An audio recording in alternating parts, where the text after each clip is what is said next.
Hey everyone, today I'm going to teach you how to add a color background in OBS Studio. So let's get started with this quick tutorial. But first you'll want to open your OBS application on your computer.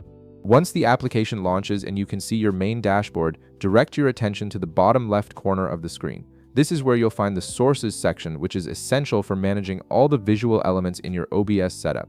In the Sources section, you'll notice a plus icon. Go ahead and click on this icon to reveal a list of source options you can add to your scene. From the menu that appears, select Color.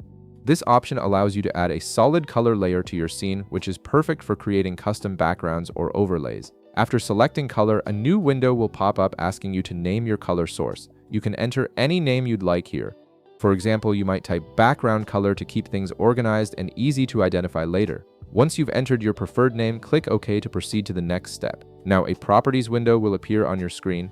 On the right side of this window, you'll see a button labeled Select Color. Click on this button to open up the Color Picker tool. This is where you'll customize the exact color you want for your background. The Color Picker gives you full control over your color selection.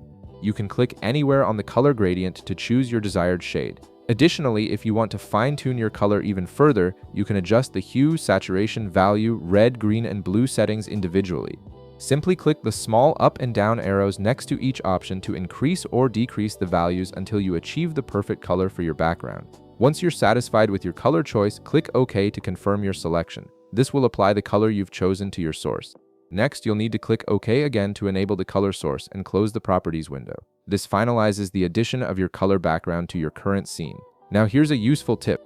If you want to adjust the size of your color background, you can easily do so by clicking on it in your preview window and dragging any of the corners. This allows you to resize the background to fit your exact needs, whether you want it to cover the entire screen or just a portion of it. And that's it. You've successfully added a custom color background to your OBS Studio scene, giving you more creative control over your stream or recording setup. If this video helped you out, be sure to leave a like, subscribe, and I'll see you in the next one.